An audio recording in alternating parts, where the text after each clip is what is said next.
சீயோன் விசுவாச தேவாலயம் வழங்கும் ஜீவ குரல்.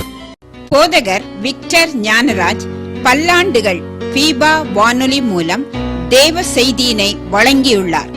தற்சமயம் தென்னிந்தியாவின் திருச்சி பட்டணத்தில் உள்ள சீயோன் விசுவாச தேவாலயத்தின் போதகராய் இருக்கின்றார். அந்த ஆலயத்தின் ஆராதனையில் வழங்கிய அனலுள்ள கருத்தாளம் நிறைந்த செய்தியின் மூலம் ஆசீர்வாதம் பெறுங்கள்.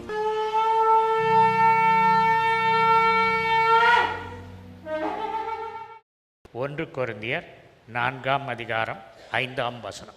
கர்த்தர் வருமளவும் நீங்கள் காலத்துக்கு முன்னே யாதொன்றை குறித்தும் தீர்ப்பு சொல்லாதிருங்கள். இருளில் மறைந்திருக்கிறவைகளை அவர் வெளியரங்கமாக்கி இருதயங்களின் யோசனைகளையும் வெளிப்படுத்துவார். அப்பொழுது அவனவனுக்குரிய புகழ்ச்சி தேவனால் உண்டாகும். கர்த்தருக்குள் அன்பானவர்களே, இந்த வயதில் நான் ஆண்டவர் எனக்கு சொன்னதை செய்து கடந்து போகிறேன். ஆகவே ஆண்டவர் தான் என்னை நியாயம் தீர்க்க வேண்டும். தவறான கொள்கை இருந்தால் மக்களுக்கு முன்பாக நியாயம் தீர்க்கக்கூடாது என்று வசனம் சொல்லுகிறது. எண்ட் டைம் மெசேஜஸ், கடைசி கால செய்திகள், என்னென்ன காரியங்கள் நடைபெறும் என்பதை நீங்கள் புரிந்து கொள்ள வேண்டும். வேதத்தில் நடைபெறும் சம்பவங்கள் தெளிவாய் சொல்லப்பட்டிருக்கிறது. சபை பிரித்தெடுக்கப்படுவது ஆங்கிலத்தில் ராப்சர் என்று அழைக்கப்படுகிறது. அநேகர் சொல்லுவது உண்டு, இந்த ராப்சர் என்ற சொல் வேதத்திலேயே கிடையாது என்று சொல்லப்பட்டிருக்கு. ராப்சர் என்ற சொல் வேதத்தில் இல்லை என்றாலும் கார்பாசோ என்ற கிரேக்க சொல் இருக்கிறது. HARPAZO. கார்பாசோ என்ற கிரேக்க சொல்லுக்கு அர்த்தம் என்னவென்றால், கார்பாசோ என்ற கிரேக்க சொல்லுக்கு அர்த்தம் என்னவென்றால் பிடுங்கி எடுப்பது. இது வேதத்தில் 2-3 இடங்களில் வருகிறது. அதை போல சபையானது ஒரு செடியை பிடுங்குவது போல ஆண்டவர் ரட்சிக்கப்பட்ட மக்களை, கர்த்தருக்குள் விசுவாசமுள்ளவர்களாய் ஆவியில் நடப்பவர்களை பிரித்தெடுத்து பரலோகத்திற்கு அவர் அழைத்து செல்ல இருக்கிறார். இதுதான் கார்பாசோ. இது எங்கேருந்து வருகிறது என்று சொன்னால், மத்தேயு 13ஆம் அதிகாரத்தில் வருகிறது. விதைக்கிறவன் விதைக்க புறப்பட்டான். அந்த விதையை பறவைகள் அப்படியே கொத்தி கொண்டு போகுது. எப்படி நிலத்தில் விழுந்தது அப்படி எடுத்துகிட்டு போதோ, அந்த இடத்துல கார்பாசோ என்ற வார்த்தை வருகிறது. ஒரு ஆட்டுக்குட்டி இருக்கிறது. ஒரு நரி போய் அதை கண்டவுடன் அதை பாய்ந்து அதை பிடிக்கிறது. அந்த இடத்தில் கார்பாசோ என்ற வார்த்தை இருக்கிறது. வேதத்தில் 2-3 இடங்களில் இந்த கார்பாசோ என்ற வார்த்தை வருகிறது. கர்த்தருக்குள் அன்பானவர்களே, நியாய தீர்ப்பு முதலில் ஆலயத்தில் தான் நடைபெறும். தேவ மக்கள் மத்தியில் தான் நடைபெறும். 1 பேதுரு 4ஆம் அதிகாரம் 17ஆம் வசனம். நியாய தீர்ப்பு தேவனுடைய வீட்டிலே துவக்கும் காலமாயிருக்கிறது. முந்தி நம்மிடத்தில் அது துவங்கினால் தேவனுடைய சுவிசேஷத்திற்கு கீழ்ப்படியாதவர்களின் முடிவு என்னமாயிருக்கும்? தேவனுடைய நியாய தீர்ப்பு தேவனுடைய வீட்டிலே, திருச்சபையிலே அது ஆரம்பமாகிறது. ஆகவே திருச்சபை ஜாக்கிரதையாக இருக்க வேண்டும். இப்பொழுது எக்காலம் ஊதப்படும். ஊதினதற்கு பிறகு கர்த்தர் சபையில் வாசிக்க வேண்டிய வசனங்களை வாசித்து மீண்டும் எக்காலம் ஊதுவோம்.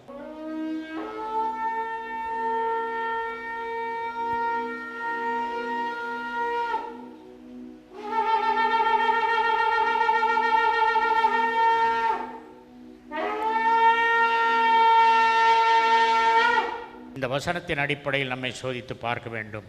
இந்த குற்றச்சாட்டை நம்மேல் தேவன் சொல்லுவாரா? எசேக்கியேல் 7ஆம் அதிகாரம் முதல் 7 வசனங்கள்.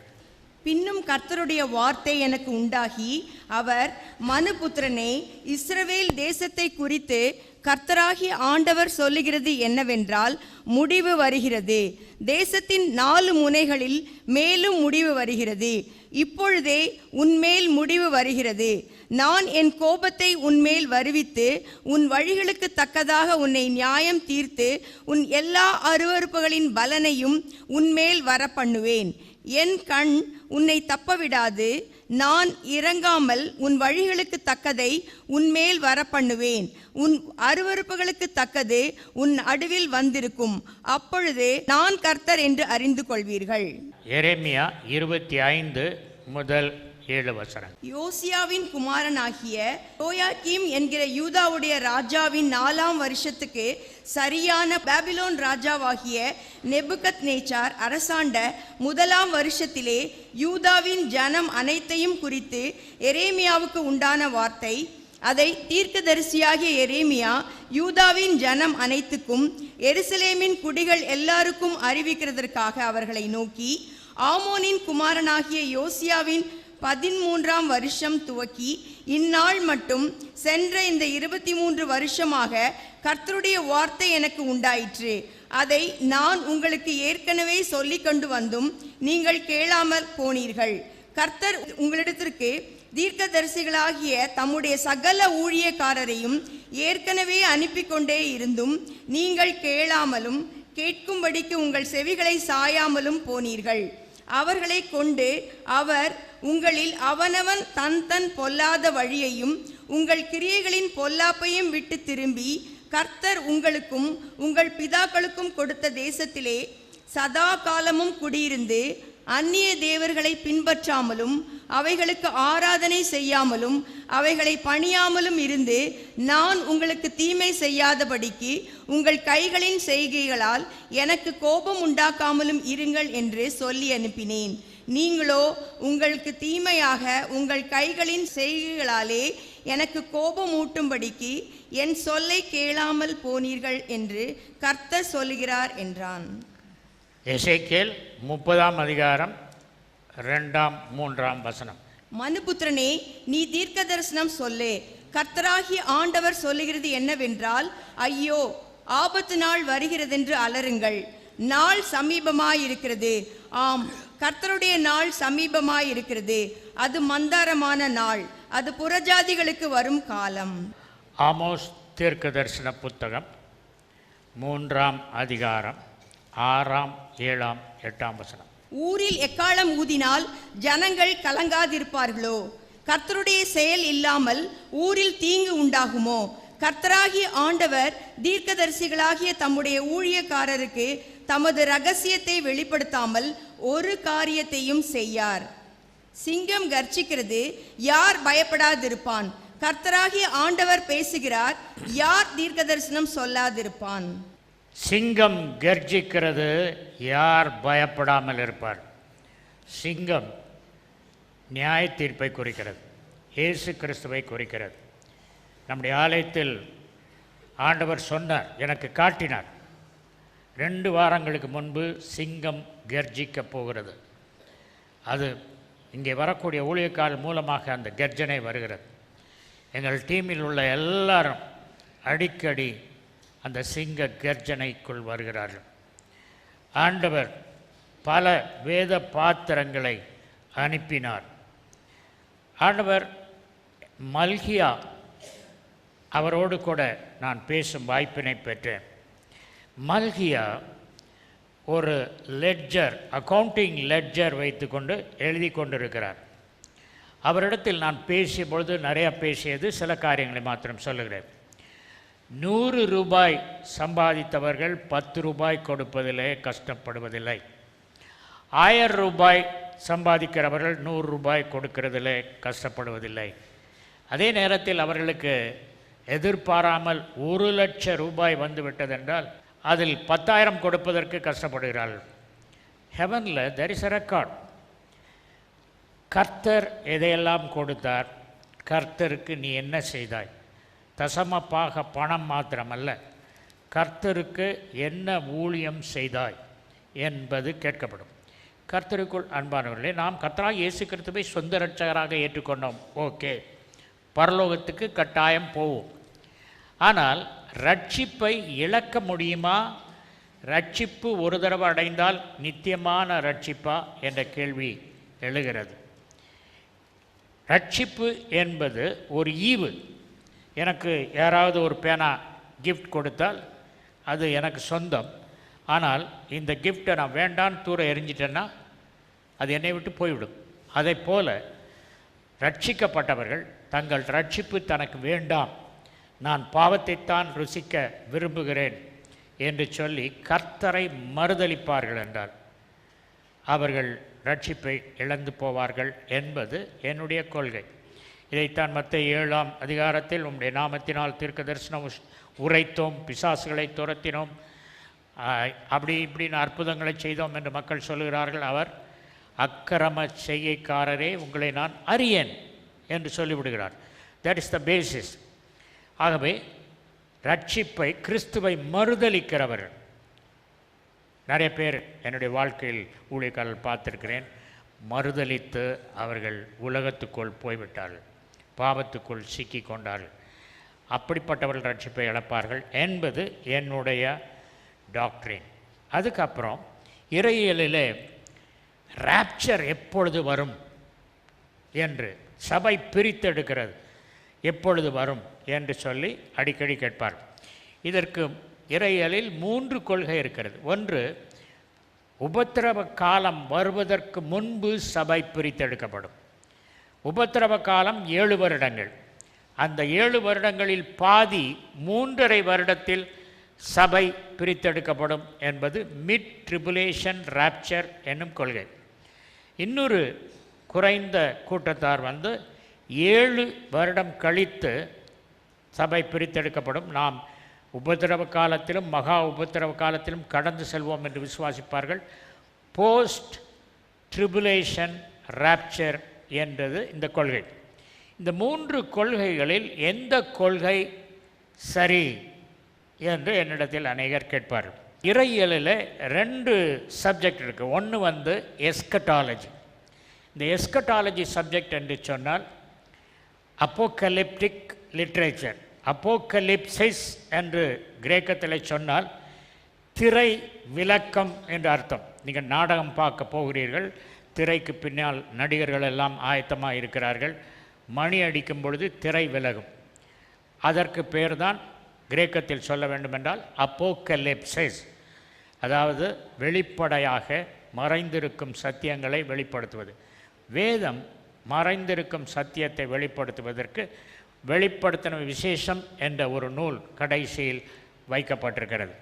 வெளிப்படுத்தின விசேஷம், சகரியா தீர்க்க தரிசன புத்தகம், தானியேல் தீர்க்க தரிசன புத்தகம். இந்த 3ம் வருங்காலத்தை குறித்த சம்பவங்களை விளக்கும் நிருபங்கள் அல்லது வேத பகுதி என்று அழைக்கப்படுகிறது.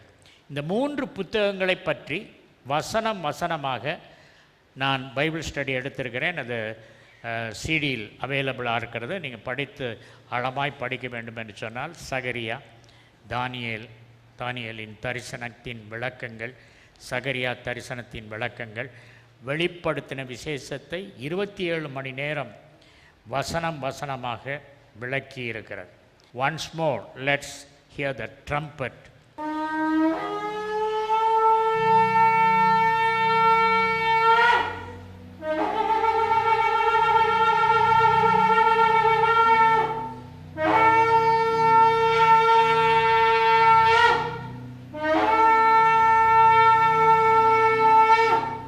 ஒன்று தெசலோனிக்கர் 4ஆம் அதிகாரம் 17ஆம் 18ஆம் வசனம். ஏனெனில் கர்த்தர் தாமே ஆரவாரத்தோடும் பிரதான தூதனுடைய சத்தத்தோடும் தேவ எக்காலத்தோடும் வானத்திலிருந்து இறங்கி வருவார். அப்பொழுது கிறிஸ்துவுக்குள் மரித்தவர்கள் முதலாவது எழுந்திருப்பார்கள். பின்பு உயிரோடு இருக்கும் நாமும் கர்த்தருக்கு எதிர்கொண்டு போக மேகங்கள் மேல் அவர்களோடே கூட ஆகாயத்தில் எடுத்துக்கொள்ளப்பட்டு இவ்விதமாய் எப்பொழுதும் கர்த்தருடனே கூட இருப்போம். எப்பொழுதும் கர்த்தரோடே கூட இருக்கின்ற நித்திய வாழ்விற்காக நாம் ஆயத்தப்படும்படி இயேசு கிறிஸ்துவை சொந்த இரட்சகராக நாம் ஏற்றுக்கொள்ள வேண்டும். அவர் பாதையில் நடக்க வேண்டும். இப்போ பார்த்தீங்கன்னா இந்த ராப்சர் அது எப்போ நடக்கும் அப்படின்னா, I believe in pre tribulation rapture. உபத்திரவ காலம் ஆரம்பிக்கும் வேளையில் நாம் எடுத்துக்கொள்ளப்படுவோம். இப்பொழுது உலகத்தின் சுமார் 47 நாடுகளில் இந்த சிப் வைக்க வேண்டும், மைக்ரோ சிப் வைக்க வேண்டும் என்பது நடைமுறைக்கு வந்து கொண்டிருக்கிறது. அமெரிக்காவில் சீக்கிரத்தில் அது வர இருக்கிறது. இதுக்கு முதல்ல நம்ம நாட்டில் டிஜிட்டலைசேஷன் வரும், அதற்கு பின்பு கேஷ்லெஸ் சொசைட்டி வரும். அதுக்கப்புறம் யாருமே க்யூவில் நிற்க தேவையில்லை. இந்த சிப்பை மாட்டிக்கிட்டால் நீங்கள் எந்த பொருளை எடுக்கிறீங்களோ அந்த பொருளினுடைய விலை உங்கள் பேங்க்லேருந்து டெபிட் பண்ணப்படும். ஆகவே there won't be any queue in shops. And even now there are shops in the world where absolutely nobody is there.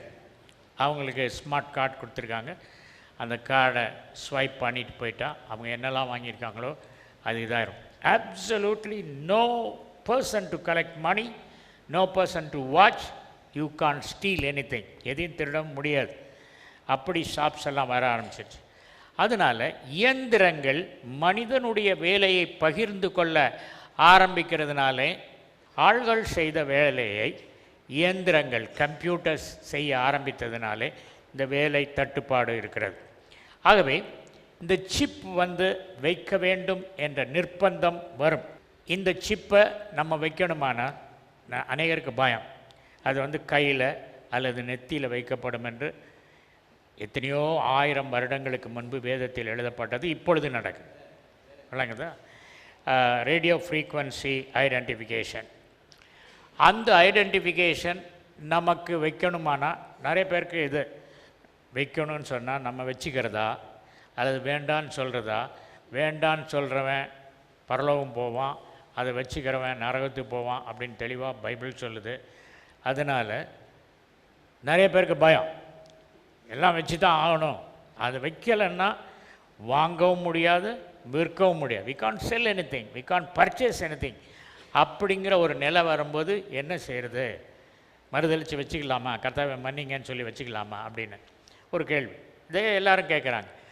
ஆனால் நான் சொல்ல விரும்புகிறேன், கர்த்தர் எனக்கு வெளிப்படுத்தினது என்னவென்றால், அப்படிப்பட்ட நிர்பந்தம் வரும் வேளையில் உபத்திரவ நாட்கள் ஆரம்பிப்பதற்கு முன்பாக இந்த லாஸ்ட் மினிட்டில் அந்த சட்டம் போடப்படும், எல்லாருக்கும் அந்த நம்பர் கொடுக்கப்படும். அது வைக்கப்படுகிற வேளையில், நிர்பந்தம் செய்யப்படும் வேளையில், என்ன செய்வதென்று தவித்து கொண்டிருக்கும் வேளையில் you will be raptured. This is what God has revealed to me. So don't fear. இது வருமே என்ன செய்கிறது அப்படின்னு பயப்பட வேண்டாம். அந்த கடைசி கட்டத்தில் you will be missing this one. ஆகவே பிரித்தெடுப்பில் 2 இருக்கிறது, ரகசிய வருகை, பரசிய வருகை. ரகசிய வருகை என்றால் secret coming of the Lord that will take place in the mid-year. நடுவானத்தில் அது நடைபெறக்கூடியது secret coming of the Lord, இயேசு கிறிஸ்துவின் ரகசிய வருகை. பரசியம் என்று சொன்னால் பப்ளிக் என்று அர்த்தம். Public coming of the Lord Jesus. அவர் குத்தினவர்களும் காணும்படி இந்த உலகத்திலே இயேசு கிறிஸ்து எருசலேமை தலைநகராக கொண்டு ஆட்சி செய்யும் காலம். அந்த காலம்தான் அது ரகசிய வருகைக்கு அப்புறம் 7 வருடம் கழித்து பரசிய வருகை, public coming of the Lord Jesus Christ. அந்த வருகையின் சமயத்தில் எருசலேமை இயேசு கிறிஸ்து தலைநகராக கொண்டு நாம் ராஜாக்களும் ஆசாரியர்களுமாய் அந்த ஆட்சியில் பங்கேற்போம். அவர் தாவீதின் சிங்காசனத்தில் உட்கார்ந்து ஆட்சி செய்வார். அந்த ஆட்சி 1000 வருடத்திற்கு அந்த ஆட்சி நடைபெறும். அது millennial kingdom, the rule of Jesus Christ, having Jerusalem as capital, ruling for 1000 years. அதுதான் 1000 வருட அரசாட்சி என்று இருக்கிறது. ஆகவே இந்த உயிர்த்தெழுதலை பற்றி பார்க்கும் பொழுது, முதலாம் உயிர்த்தெழுதல், கடைசி அல்லது 2ஆம் உயிர்த்தெழுதல் என்று வேதம் சொல்லுகிறதை பார்க்கலாம். முதலாம் உயிர்த்தெழுதல் என்றால் அதில் என்ன அடங்கும்? முதலாம் உயிர்த்தெழுதலில் 4 பிரிவுகள் அடங்கும். Number 1, Christ and Old Testament saints. நீங்கள் எபேசியர் 4ஆம் அதிகாரத்தில் சொல்லப்பட்டிருக்கிறது, சிறைப்பட்டவர்களை சிறையாக்கி அவர்களை இயேசு கிறிஸ்து ஆபிரகாமின் மடியிலிருந்து பரதீசிற்கு அழைத்து சென்றது வேதத்தில் சொல்லப்பட்டிருக்கிறது. அது எப்பொழுது நடந்ததென்றால், இயேசு கிறிஸ்து பரமேறிய பொழுது உயிர்த்தெழுந்து அவர் பரமேறி 40 நாட்கள் இந்த உலகத்தில் அவர் தம்மை அநேகருக்கு வெளிப்படுத்தினார். 11 இடங்களில் வேதத்தில் சொல்லப்பட்டிருக்கிறது. அது சொல்லப்படாதபடி எத்தனை தடவை அவர் மக்களுக்கு வெளிப்பட்டாரோ தெரியாது. ஆகவே இந்த 40 நாட்களுக்கு பின்பு அங்கே இயேசு கிறிஸ்து பரத்திற்கு எடுத்துக்கொள்ளப்பட்டார். Ascension of the Lord Jesus Christ to heaven. அவர் எப்படி பரத்துக்கு எடுக்கப்பட்டாரோ, 500 பேர் அவர் எடுக்கப்பட்டதை பார்த்தாங்க, அப்படியே திரும்பி அவர் வருவார் என்று வேதம் சொல்லுகிறது. ஆகவே பழைய ஏற்பாட்டு பக்தர்களோடு அவர் எடுக்கப்பட்டார். பழைய ஏற்பாட்டு பக்தர்கள், தூதர்கள், பரலோகத்தில் காத்திருக்கிற எல்லாரோடும் அவர் பரசிய வருகை, public coming of the Lord Jesus Christ இந்த உலகத்தில் இருக்கும்.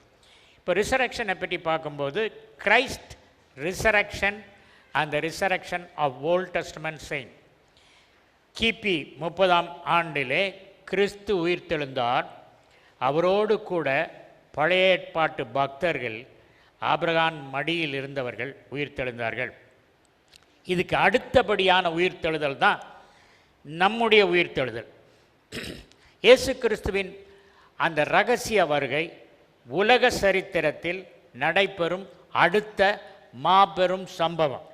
It may happen tomorrow, it may happen in 1 year, few months. எப்போ வரும்னு சொல்லி அவர் வரும் நாளையும் நாளிகையும், வரும் நாள் அப்படின்னு சொல்லும்போது it's not date, it is day. திங்கள், செவ்வாய், புதன், வியாழன், அதுக்கு பேர் டே. Monday, Tuesday. டேட் அப்படின்னு சொன்னால் 15ஆம் தேதி, 16ஆம் தேதி, அது டேட்.